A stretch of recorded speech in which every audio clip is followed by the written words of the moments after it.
One day I went to find a girlfriend, found a pale-faced man standing on the second floor of his house. Yellow-faced and thin man, been looking at me. I grew up living in New York, USA, but because I'm a very ordinary-looking boy, so I didn't fall in love until I was 19. I'm going to find a girlfriend on a dating app. No one noticed me at first. 3 months later, finally, a girl named Xiaohua sent me a private message, but he's so pretty. At first I thought it was a system error. That's why I got his text message. But 3 days later, he sent me a private message. At this point I thought, if there is really a loophole in the system, then he shouldn't send me private messages again. But I got the message again. Out of curiosity, I clicked on the private message and replied to him, then read his profile. After reading his profile, I just found out that his account is not a robot. There was a private message. We talked a lot after that. After chatting for over a month, he offered to let me see him. I didn't really want to go at first, because it takes about 8 hours to drive to his house, far away, but I really like him. I want to meet him too. Under his persuasion, finally I said yes, said he would drive to his house. I'm not wary of him, because we video chat every other week. Most of the rest of the time on the phone. I'm glad I got to know him. On the way to his house, he kept texting me asking where I was. I'm afraid I won't come. Sometimes I can't reply to him right away. It took me half an hour to pick up my phone and reply to him, but I saw that he sent me a lot of messages. I think he's just nervous. And I'm nervous too. Later, because he is not very good at live broadcast, it took me a long time to find his house. I walked through a large forest, through a lot of gravel and mud. Road finally came to a house with a strange appearance. It was noon. I saw a window on the second floor boarded up. But on the driveway in front of the house, parked the red car mentioned by Xiaohua. I think I got it right. I took out my phone and told him I was here. He immediately returned a smiley face. When I got out of the car to knock on the door, found someone standing in front of the second floor window looking at me. I had a cold war, but think it might be his dad, because he mentioned his father sometimes comes to live at his house. I don't really care. Then, I knocked on his door. He smiled and opened the door and kissed me. I'm laundry and fine, then follow him through the door. We sit on the sofa and chat. Then I asked, "You didn't tell me your dad was at home." Xiaohua looked surprised. I said suspiciously that my father is not here. I thought he was joking with me.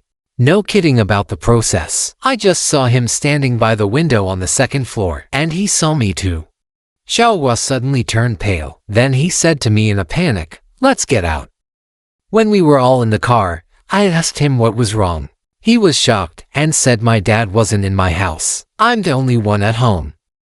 That's when I realized someone broke into his house. So call the police immediately. Just when I told the police the address of Xiaohua's house, Xiaohua gasped, panicked and pointed at the window where I saw the man before. I look over. Found the man standing by the window looking at us. This time I see what he looks like. He's an old thin man. It feels like he's hungry. I haven't eaten in a long time. He saw us looking at him. Leave now and hide.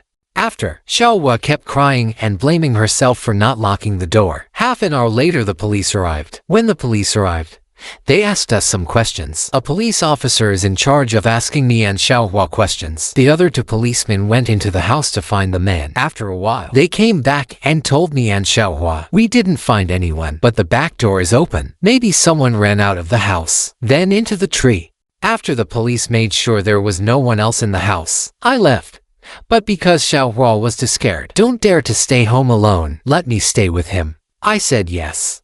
Because that man was hiding in Xiaohua's bedroom before. Look at our.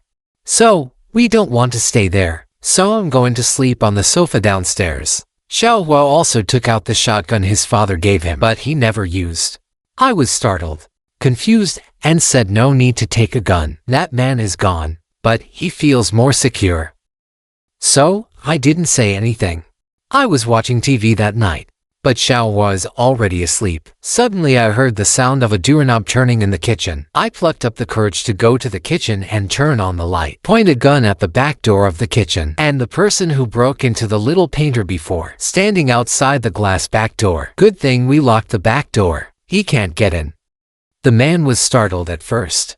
After the reaction, he immediately ran his legs into the woods. I woke up Xiaohua. Tell him what just happened. Then called the police.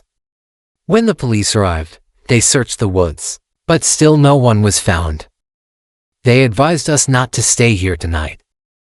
Xiaohua is going to his friend's house. I'm going home too. I'm going to drive away after Xiaohua is gone. Just when I called my brother and told him what happened today is, I turned on the lights. Light shines into the house. I saw the man standing in the corner of the house. Keep staring at me. I drove away right away without calling the police, because I know the man will still find a way to escape, then hide in Xiaohua's house. I texted Xiaohua. Xiaohua said he would call the police later. Since then, Xiaohua no longer dares to be alone at home, and that man never showed up again.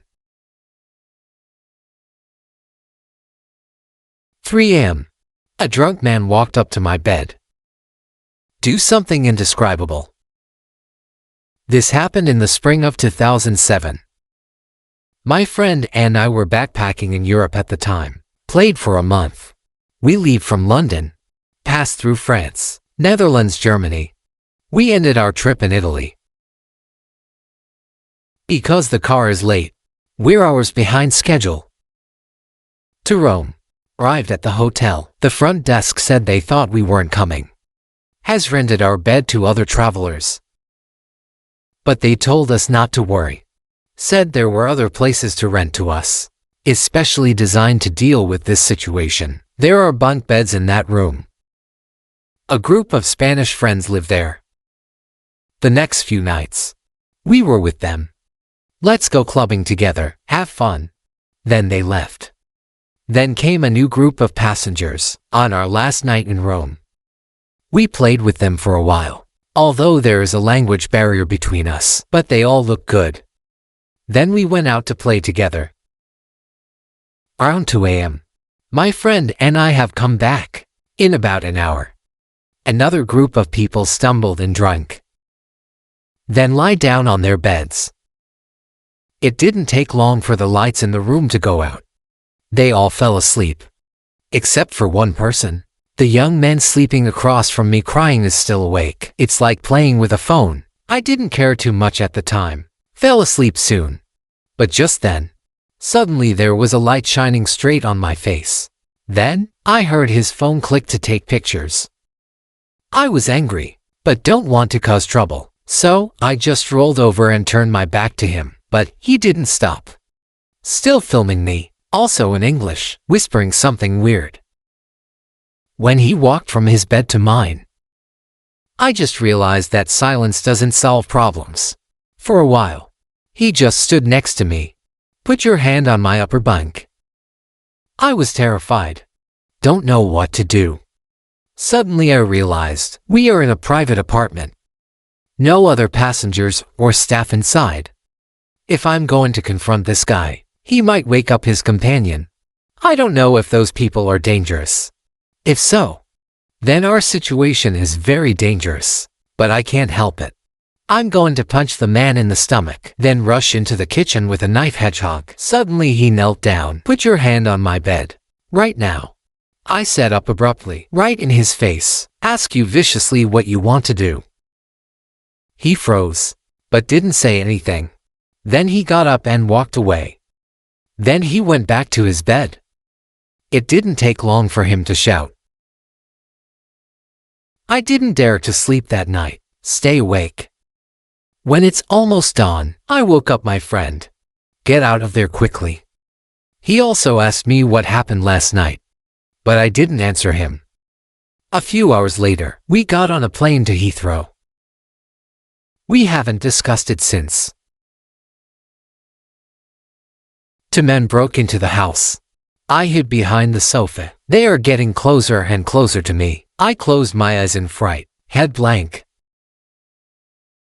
A few years ago I studied in Boston, USA, boarding at a couple's house. Uncle and aunt treat me very well. In a summer vacation, I'm home alone.